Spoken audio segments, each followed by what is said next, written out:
जय श्री कृष्ण। राधे राधे। आज मैं आपको ब्रह्मा द्वारा बालकों तथा बछड़ों की चोरी नामक प्रसंग आगे सुनाऊंगी। जब श्री कृष्ण तथा बलराम इस प्रकार बातें कर रहे थे तो ब्रह्मा एक क्षण के अनंतर अर्थात अपनी आयु के अनुसार लौट आए। हमें श्रीमद् भगवत गीता में भगवान ब्रह्मा की आयु की जानकारी प्राप्त होती है। ब्रह्मा के 12 घंटे चारों युगों की अवधि से 1000 गुने अर्थात 43,20,000 के 4 गुना वर्ष के तुल्य होते हैं।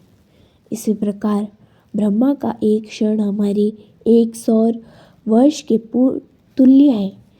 अपनी गणना के अनुसार ब्रह्मा एक क्षण बाद ही अपने द्वारा बालकों तथा बछड़ों के चुराए जाने से उत्पन्न कौतुक दैनिक के लिए लौटे, किंतु वे मन ही मन भयभीत थे कि यह आग के साथ खिलवाड़ करने जैसा है।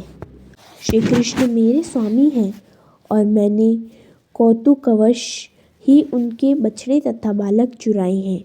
वे सचमुच चिंतित थे, अतः वे देर तक वहाँ नहीं रह पाए। वे अपनी गणना के अनुसार एक क्षण बाद ही वापस चले गए।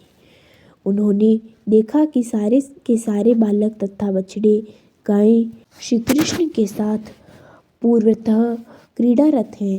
यद्यपि उन्हें विश्वास था कि वे उन्हें चुरा ले जा चुके हैं और अपनी योग शक्ति से उन्हें सुला रखा है, अतः ब्रह्मा सोचने लगे, मैंने तो सारे बालक तथा बछड़े चुरा लिए थे और मुझे ज्ञात है कि वे अब भी सो रहे हैं, तो फिर यह कैसे संभव है कि वैसे ही बछड़े तथा बालक श्री कृष्ण के साथ क्रीड़ा कर रहे हैं। कहीं वे मेरी योग शक्ति से अप्रभावित तो नहीं हैं? क्या वे 1 वर्ष तक श्री कृष्ण से लगातार खेलते रहे हैं?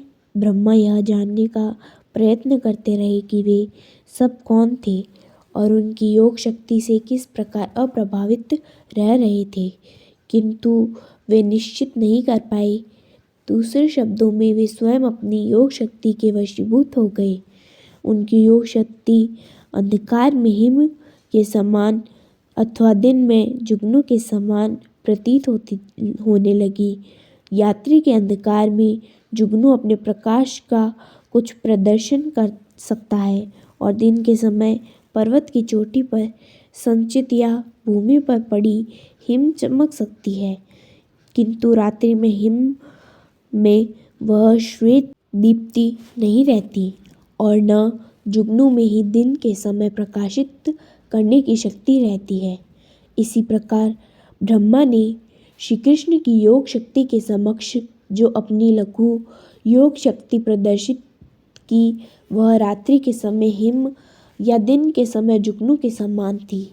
जब कोई लघु योग शक्ति वाला व्यक्ति महान योग शक्ति के समक्ष अपनी शक्ति प्रदर्शित करना चाहता है तो वह स्वयं अपने प्रभाव को घटा देता है, उसमें वृद्धि नहीं करता। यहाँ तक कि ब्रह्मा जैसे महान पुरुष ने जब श्री कृष्ण के समक्ष अपनी योग शक्ति का प्रदर्शन करना चाहा तो वह हास्यास्पद हो गई। इस प्रकार ब्रह्मा अपनी निजी योग शक्ति के संबंध में भ्रमित थे। आगे का प्रसंग मैं आपको अगले भाग में सुनाऊंगी। जय श्री कृष्ण। राधे राधे।